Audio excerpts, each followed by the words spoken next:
Okay, for this video, I'll be discussing investigating sex offenses. So, let us start. No? When does sex considered a crime? So, general rule, no? Sex is not a crime. No, sex is not a crime.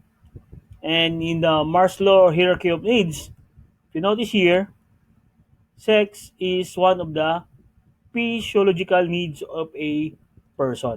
Yan. And according to science, there are many health benefits of sex. No? Maraming health benefits of sex. Like improves self-esteem, reduces stress, reduces pain, and burn calories. Now, kailan ba kailan makakonsider na krimen ang pagkipagtalik or yung sex? Well, if sex is considered simple rape, statutory rape, rape by sexual assault, qualified rape, incestuous rape, marital rape, seduction, abduction, acts of lasciviousness, and sexual harassment. So ito yung mga sex crimes or sex offenses. Okay, but I will not discuss everything here, but some only, some. So let's start with simple rape, and this is under Republic Act 8353, okay, the anti-rape law. This is committed by a man. Okay, committed by a man who shall have carnal knowledge. When you see carnal knowledge, that is sexual intercourse or coitus. No? Yan yung ibang terms. Carnal knowledge of a woman. So ito ay committed by a man against a woman. Kailangan ito may sexual intercourse, may penetration. Okay? And under the following circumstances. Kung ang sex ay may any following circumstances, then that's considered simple rape. Kung may fit, ano yung fit? Force, intimidation, threat. Kung ang pagkipagtalik ay may force, may intimidation, may threat, then that is rape. Okay? Kung ang pagkipagtalik ay may DRU, what is DRU? Deprive of reason or otherwise unconscious. Deprive of reason or otherwise unconscious. Anong example niyan? Nilasing yung babae, paglasing ng babae, unconscious na, ni-rape. Pinainom ng sleeping pills, nakatulog, ni-rape. So that is DRU, deprive of reason or otherwise unconscious. Or by fraudulent machination, FMGA to, FMGA, or grave abuse of authority.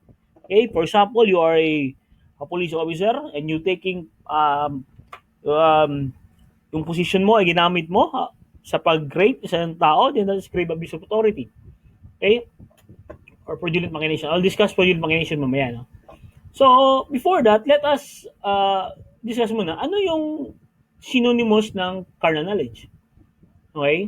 Sino mo ba sa board exam? Yung word na coition, intercourse, coitus. Actually, ito ay mga synonyms ng sexual intercourse or sex. Cohabitation, no? Sexual relation, coitus, sexual intercourse, concubinage, copula, sex, sexual commerce, sexual congress, sleeping with, those are synonymous with the word sex or carnal knowledge. Okay? Now, rape through fit or forced intimidation. So, the offender is a man, hindi pwede babae. So, hindi pwede na rin sabihin na pwede bang ma-rape yung lalaki sa babae, ng isang babae?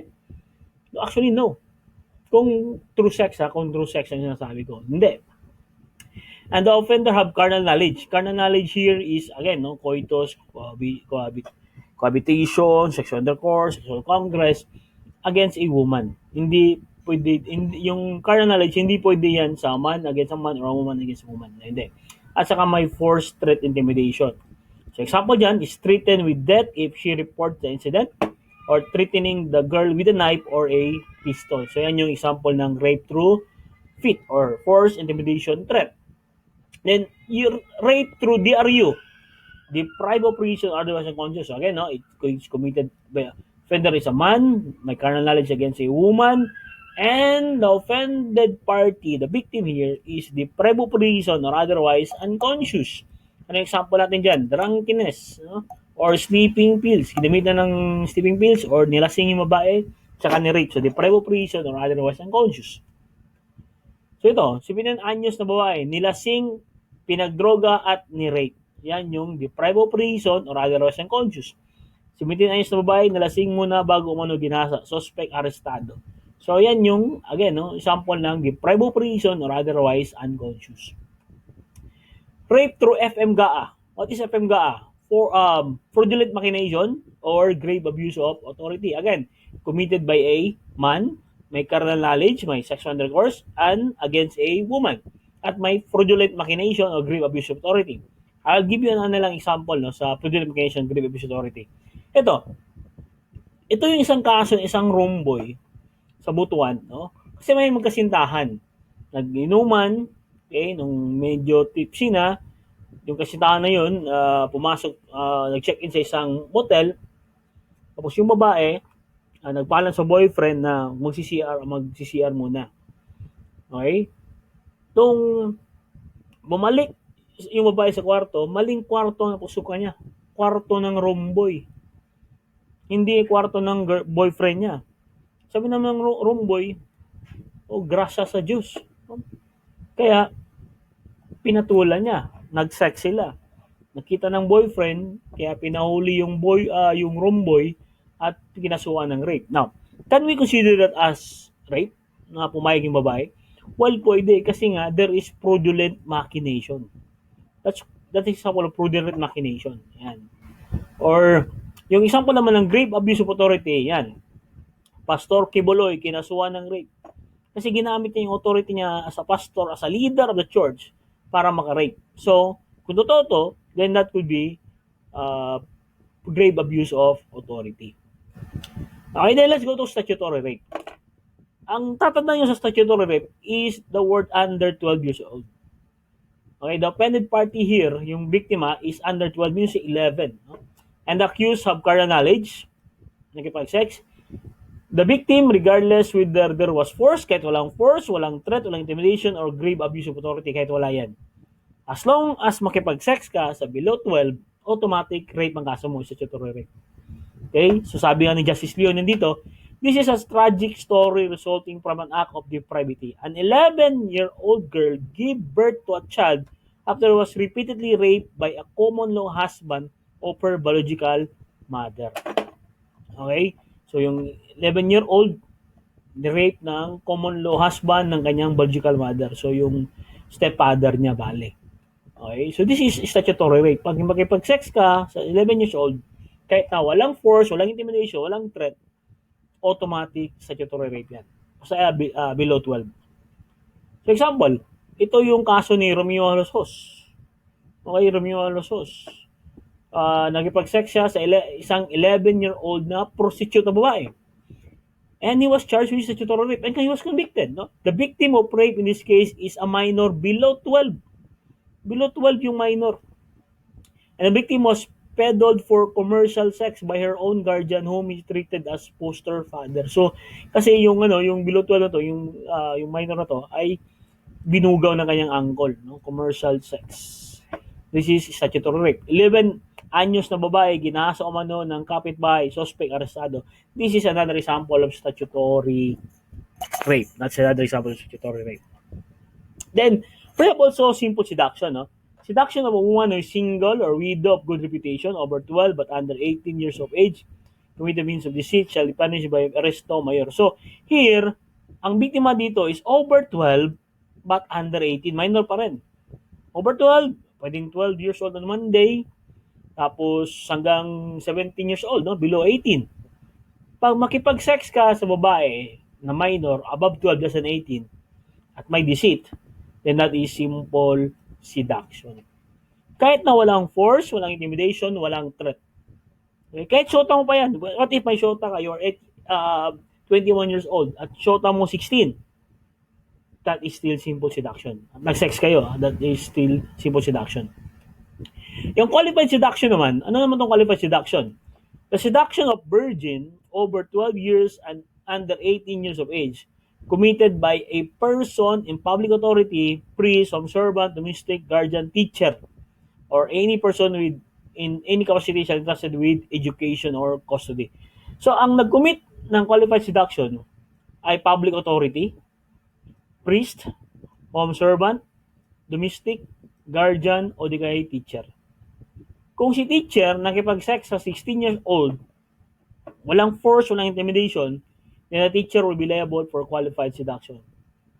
Kung ang guardian nagipag-sex sa 17 years old, then yung kaso niya is qualified seduction. I think I have example here.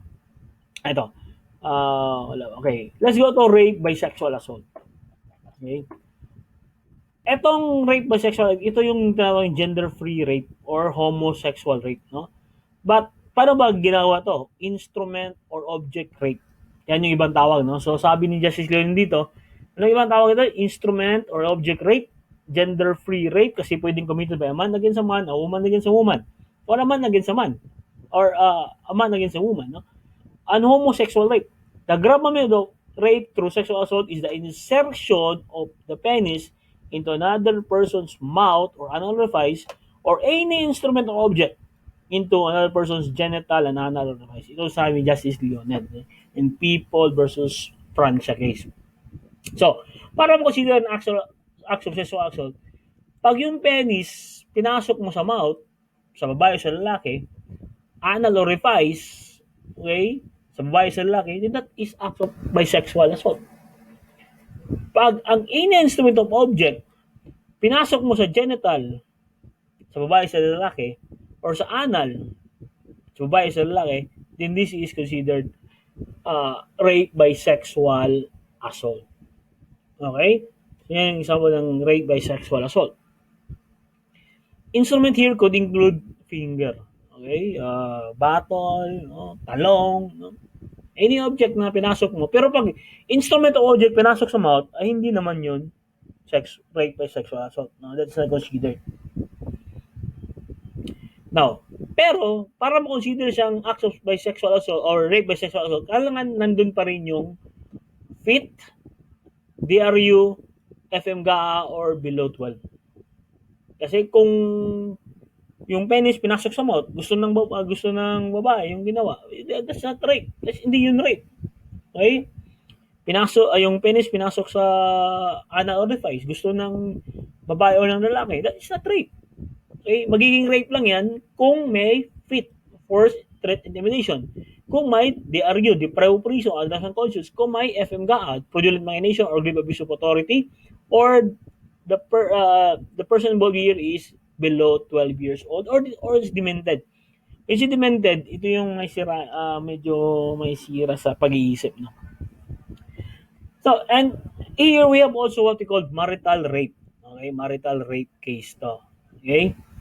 So, kung gusto ng husband magipag-sex sa wife, ayaw ng wife kasi pag ng wife, siguro sa all-day work, tapos pinilit ang husband yung wife magipagtalik sa kanya, then the husband could be liable for marital rape. Okay, for marital rape. Remember, in the case of People versus Umawan, sabi ng Supreme Court, a husband does not own his wife's body by reason of marriage. Sexual intercourse, albeit within the realm of marriage, if not consensual, is rape. Rape yun. Okay, kaya boys, kailangan yung respetuhin yun. No? Kung ayaw ng wife, hayaan nyo na. Ayaw ng girlfriend, hayaan nyo na. Okay? Kasi pag pinilit mo yan, kahit girlfriend mo yan, kahit asawa mo yan, living partner mo ba yan, that's still rape. That's still rape, no? Ito, 17 anyos sumetilyo ni rape, pinagdroga ng bading. So, bading, yung binatilyo, of course, lalaki to, bading, ang involved, parehong lalaki. And this is an example of rape by sexual assault.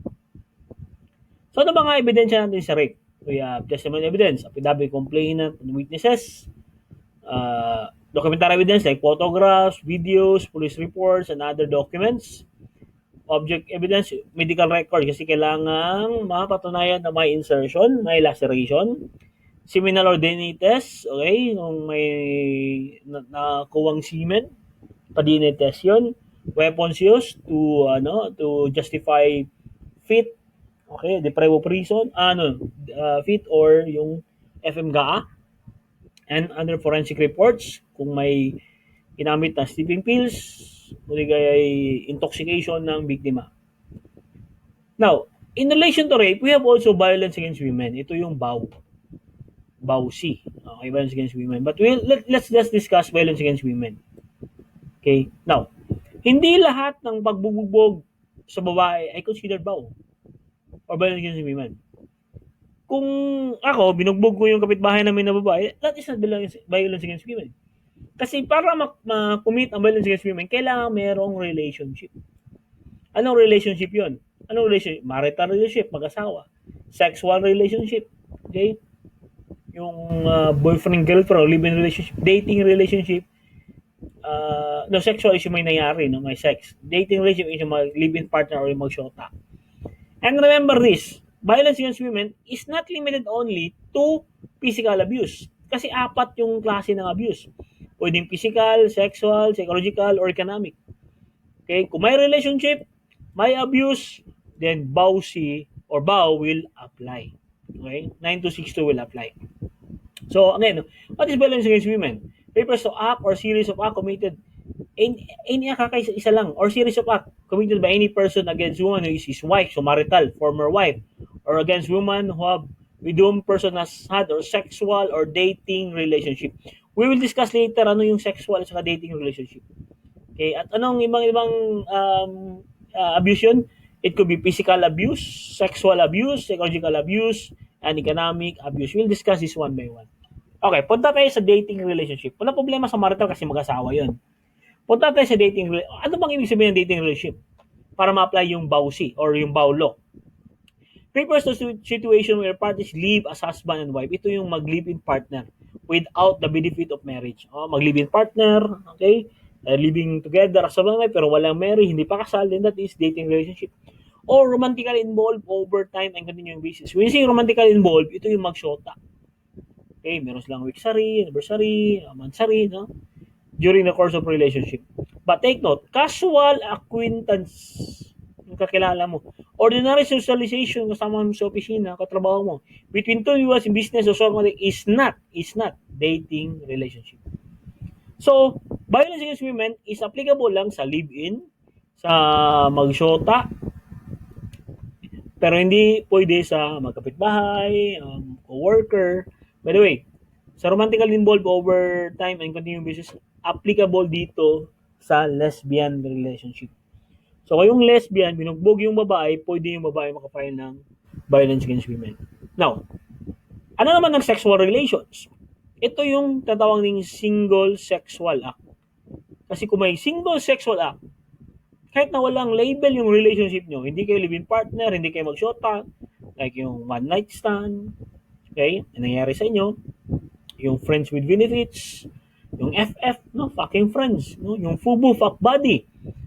Wala nga kayong label, hindi kayo mag-live-in, hindi kayo mag-shota, pero may nangyaring sex na sa inyo, at binugbog mo yung babae, then that is also covered yan sa violence against women. Okay? So, ano yung ibang klaseng violence? We have physical abuse or violence. It's bodily or physical harm, kicking, punching, slapping, no?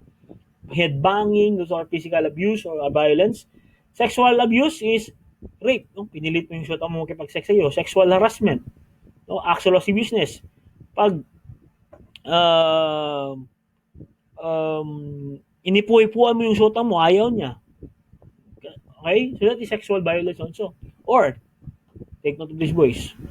Forcing him to watch obscene publication, decent shows. Pinilit mo yung boyfriend mo o girlfriend mo, pinilit yung girlfriend para manood ng pornographic material. Yan, that is also sexual violence. Ano naman ang psychological violence? Refers to acts or mission causing likely to cause mental or emotional suffering. Ito yung mental emotional suffering. Okay? Kasi pag may mental or emotional suffering yung babae, that could be psychological violence. Intimidation, no? Tinatakot-takot mo, harassment, stalking, no? Sinusunod mo, damage to property. Pag yung wife mang sira ng gamit sa bahay, okay lang yan. Pero pag yung husband ang sira ng gamit sa bahay, violence against women yan. Okay? Public ridicule or humiliation, pinahiya yung wife, violence against women. Paano kung pinahiya sa public yung husband? That is not violence against man. Walang violence against man. And repeated verbal abuse and mental infidelity. Ito yung example ng psychological violence. Okay. Economic abuse refers to act or attempt to make a woman financially dependent, which includes but limited to withdrawal of financial support. Okay, so maraming kaso nito ngayon. Pag meron kayong anak at hindi mo sinuportahan, that is economic abuse yan. Okay? Or preventing the victim, the woman, engaging in legitimate profession. Ayaw mo nang patrabuhin yung wife mo or yung girlfriend mo o yung live-in partner mo, then that would be economic abuse. So ito, appeals court deciding ko in sex video case. Actually, ang pinile ni Katrina dito against heading ko is violence against women. Okay, kasi wala pang 9995 that time. So violence against women ang pinile na kaso. Pero acquitted si Heiding ko. Kasi hindi napatunayan na si Heiding ko mismo yung nag-download sa videos. So ito, yung example ng marital rape, no? Pag pinilit yung wife makipag-sex ng husband, ayaw ng wife, then that is also marital rape. Okay, so this juncture, let's have a Q&A. We'll try to answer some questions in application to the topic that I have discussed. No? So let us start with number 1. When can a male person be charged with rape? Kailan ba pwedeng kasuhan ng male person, ng laki ng rape? Is it A, through sexual assault? B, through incestuous rape? C, through statutory rape? D, through qualified rape?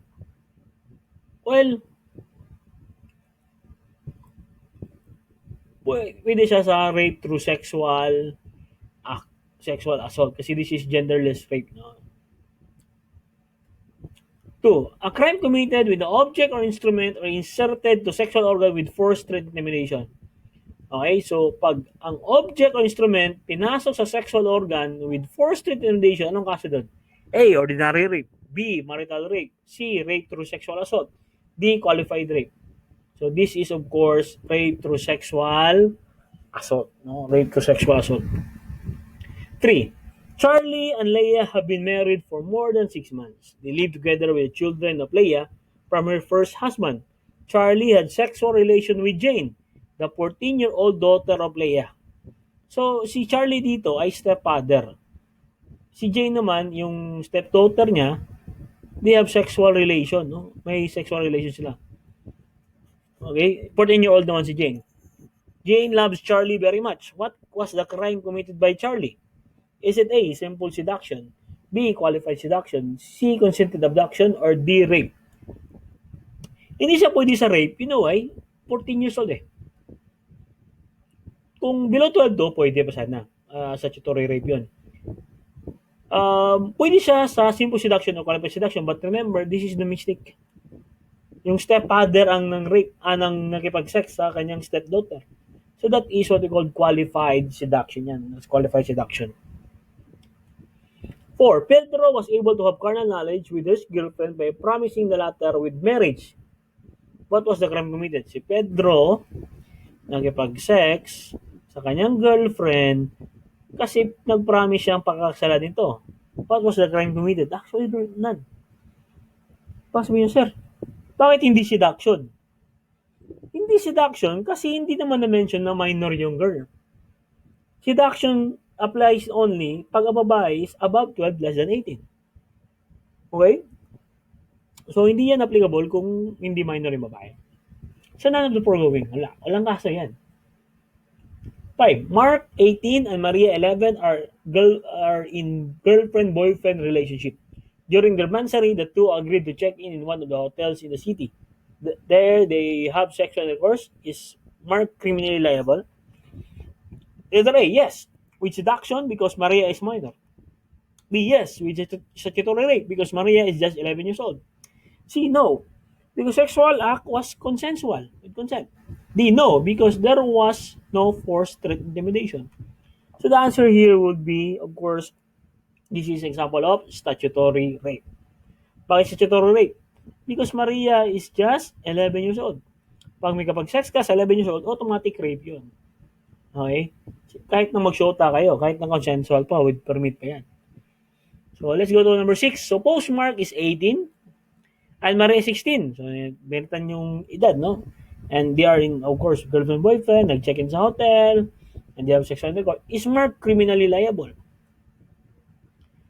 A, yes, with seduction because Maria is minor. B, yes, with statutory rape because Maria is just 16 years old. C, no, because the sexual act was consensual. D, no, because there was no forced intimidation. While minor, 16 years old eh. So that would be seduction. Pero hindi siya qualified seduction kasi hindi nakalagay dito na si Mark ay priest, domestic servant, or teacher. Hindi naman teacher. Okay, 7. Mr. J is a known member of LGBTQIA and a right advocate. He has an office mate, Miss M, a devoted Catholic and hated the third sex community. In one fine morning, the two reached in a heated argument. Mr. J punched Miss M several times, hitting her face and other several parts of the body, which resulted to confinement of the latter in hospital for 5 days. Is Mr. J, no, yung member ng LGBTQIA, criminally liable? A. Yes. A. Yes, with violence against women because he attacked a woman. B. Yes, with physical injury because there was no relationship. C. No, because he was just defending his rights. D. No, because it was defense of honor. Well, the answer here, of course, is only physical injury. Bakit physical injury na? Kasi wala silang relationship. They're just office mate. So, hindi pwede mag-apply ang Bausi Law. Okay, hindi pwede mag-apply ang Bausi Law. 8. Daniel and Catherine are in boyfriend-girlfriend relationship. However, after 5 months of dating relationship, Catherine wanted to break up due to third-party issue. Daniel wants to win Catherine back. So he always follow Catherine wherever she went. One night, Catherine received a private message through Messenger from Daniel of her nude photos with the caption, "Pag hindi ka makipagbalikan sa akin, ikakalat ko yan." Catherine went to the Women's and Child Protection Desk of the Philippine National Police and asked for assistance. An interrupted operation ensued and Daniel was arrested. If you're the investigator on case, what charge are you going to file? A. Blackmailing. C. Unjust vexation. B. Sexual harassment. D. Violation against, this is a violation, but violence against women. So, of course, ang answer is violence ito, hindi ito violation. Violence against women, bawsi yan. 9. Withdrawal financial support is a form of A. Sexual violence. B. Physical abuse. C. Economic abuse. D. Psychological abuse. Pag withdrawal financial support, that is an economic abuse. Kasi withdrawal financial support yan. 10. Destroying the property of a woman and repeated verbal abuse is a form of A. Economic abuse. B. Psychological violence. C. Damage to property. D. Sexual violence. Okay? Pag sinira mo yung gamit ng babae, repeated verbal abuse is a form of psychological violence. Okay, I think that's the last one for this video. And see you on my next video.